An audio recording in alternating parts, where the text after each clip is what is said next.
Well, out of Bungendore, they've got quite a few problems at the present time to do with crime. They've had something like a 65% increase in crime. It's a population, of course, of just under 5,000 people. They've got a police station there, but apparently the police station remains unmanned with no round-the-clock police presence. And all sorts of things are going on there with crime, break-ins, all sorts of things. Well, somebody who's been taking an interest in it is, of course, Nicole Overall, the New South Wales Nationals Upper House member, and also a former member for Monero, which Bungendore was a part of. And she's with me on the line now, I'm happy to say. G'day, Nicole. How are you? Mr. Henshaw, it's lovely to join you. I think it's been quite some time since we've last had the opportunity to speak, and it's delightful to join you on an afternoon when you've had the great Nationals federal leader David Littleproud on before me, and you've been listening. I'm looking forward to. I have, and I'm looking forward to the amazing Roland Perry coming up as well, who I had the immense pleasure of hosting for an event in Sydney just last week. I know. In fact, I spoke to him about that. He said he had really nice words to say about you. But don't worry. I put him right. It's okay. Yeah, I'm sure you did. But yeah, look, it's it is lovely to join you, but this is a really serious issue that we're facing. Before we get to it, do you realise it just occurred to me that you're my Sunday roast successor and also my predecessor? Now that is quite the turnabout, isn't it? It is unusual. It must be about your turn again, I think. Be a little while off yet, but I am still surprised at the number of people who say that they did enjoy me when I was on, and it was a great learning experience for me, and I'm still very thankful for it. Yeah, it was good. It was good. Okay, Bungendore. It's got a police force, it's got a police station, but I think it's a visiting police force occasionally, is it? Is that how it works? Yeah, look, it is really concerning what's going on, and it's not just Bungendore, it is more broadly as well. And just last week in Parliament, I actually did a note of motion congratulating Bungendore on winning that Top Tourism Town Award. Yeah. But in the background, we're dealing with this type of thing, and as you've said, 65% increase just for that small town in our region. And part of the problem is, Rod, that virtually all areas of New South Wales, and that includes regional areas, are actually under strength in police numbers. And for the Monero, it was something that I raised to the police minister in budget estimates just back in September. At that point in time, when we had the clarification of numbers, Monero had 120 positions that were available, but a head count of only 104. So when you don't have the numbers on the ground, how can they possibly be staffing the smaller police stations like Bungendore?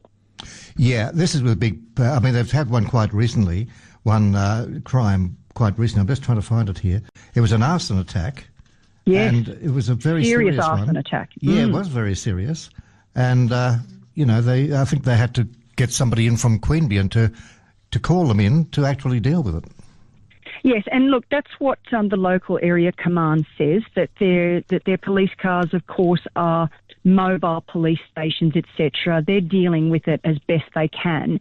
But in the end, and it's most certainly not the police's fault, in the end, it is a matter of numbers, it's a matter of resourcing, and it's fine for the Labor government to stand up and claim figures and say that in some areas crime is reducing and we've elevated numbers, coming out of the academy. But what we're seeing for ourselves on the ground is worsening situations in places like Bungendore and across the state, particularly in our regional areas. Well, according to New South Wales Police, they say the safety and well-being of the community remains a priority, and the community can assure that all police vehicles service mobile police stations and can respond based on demand.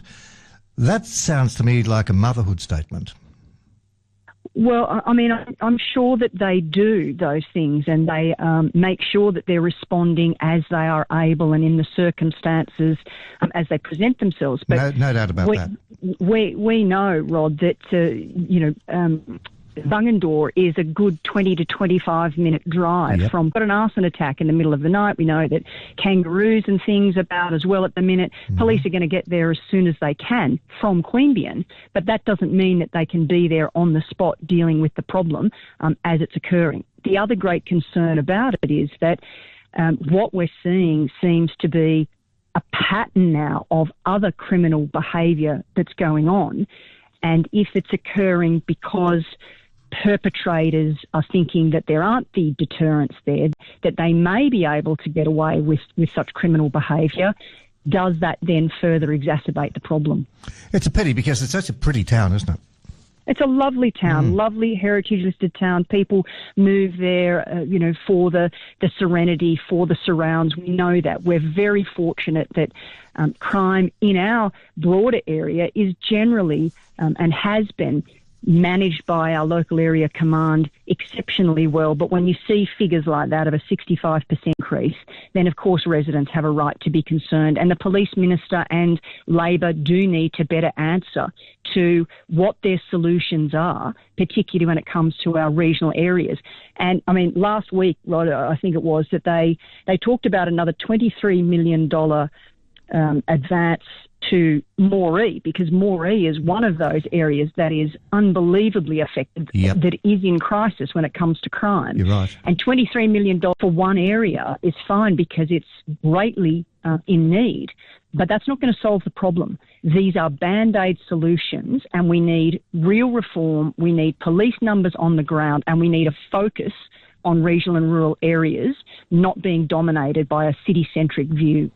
Now, you said a little while ago, Nicole, that you had broached this with the police minister in New South Wales. What was his response? Well, her response. Her response. Yeah. So Yasmin Catley was essentially so the question was specifically about police resourcing and police numbers, particularly in regional areas. It was taken on notice, so it wasn't actually able to be answered there on the spot in estimates. We received written information about it subsequently, and in the list that I've been provided, so it's across the state, both city areas, metropolitan areas and regional areas, it's virtually every single local area command that is under strength when it comes to police resourcing. So it's a great concern. Yeah, they say police numbers seem to be increasing state by state, but is it a case of deployment? Or is it a case of not just having enough, full stop?